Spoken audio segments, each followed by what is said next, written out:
l'Élysée. Nous allons plus loin ce soir en visioconférence avec Bob Kabamba. Bonsoir. Bonsoir. Vous êtes chargé de cours au département de sciences politiques de l'Université de Liège. Étape significative, dit ce soir le Rwanda. Ce qui est sûr, c'est que l'on assiste là à une diplomatie des petits pas. Qu'est-ce qui change concrètement, selon vous, avec cette nouvelle étape ? Au fait, quand on lit le texte qui a été signé, on peut dire sans ambiguïté qu'il n'y aura rien qui va changer. Parce que déjà, il y a eu 2 signatures qui ont déjà été apposées sur 2 déclarations et sur 2 accords. Et ces 2 signatures n'ont pas produit des résultats sur le terrain.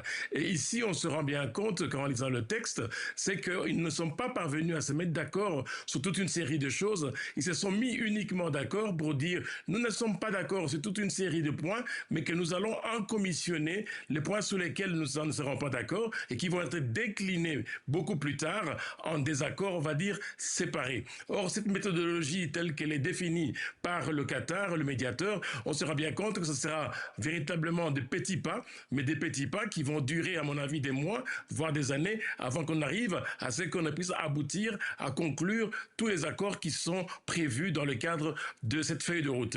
Alors Benjamin Mbonimpa, le représentant de la délégation du M23 à Doha, a indiqué à l'AFP que cet accord ne comporte aucune clause contraignante. Est-ce qu'il faut d'ores et déjà s'inquiéter pour la suite ?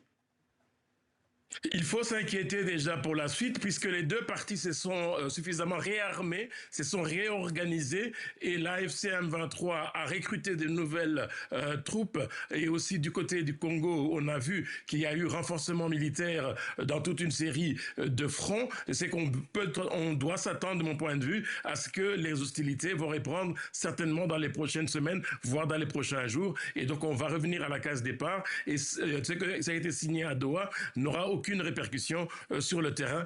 Par contre, on a eu l'impression qu'il y a eu un temps mort qui a été constaté depuis que les négociations ont commencé à Goma. Ça a permis aux 2 parties de pouvoir se réorganiser. Vous avez suivi que l'AFC M23 s'est bien implanté, a mis une administration en place, est en train de mettre la justice en place, il met la sécurité en place, et donc il commence à gérer le territoire véritablement comme un État. Et de l'autre côté, du côté congolais, on ne se laisse pas faire puisqu'on est en train aussi de s'armer. Et donc fatalement, dans les prochains jours, voire les prochaines semaines, nous aurons certainement des affrontements qui vont reprendre. Alors tout cela se réalise, on l'a compris, sous la houlette du Qatar, des États-Unis.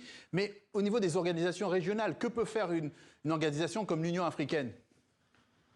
Alors là, maintenant, ici, on parle justement de la poursuite des négociations avec les différents points qui ont été évoqués. Mais alors là, on peut penser que le Togo, c'est-à-dire le président du Togo, Yassimbe, va reprendre la main pour essayer d'arriver à conclure les différents accords qui sont prévus dans le cadre de cette feuille de route. Est-ce que ça sera l'Union africaine qui va reprendre la main, ou bien ça sera encore Doha? Je doute fort que Doha soit encore intéressé pour continuer à avancer sur cette voie. Je dois vous rappeler quand même que ça fait quand même plusieurs mois et plusieurs sessions qui ont été déjà organisées à Doha sans véritable résultat. Et donc, certainement que Doha sera peut-être tenté de passer la main à Lomé. Les précisions de Bob Kabamba, politologue exerçant à l'Université de Liège. Merci à vous.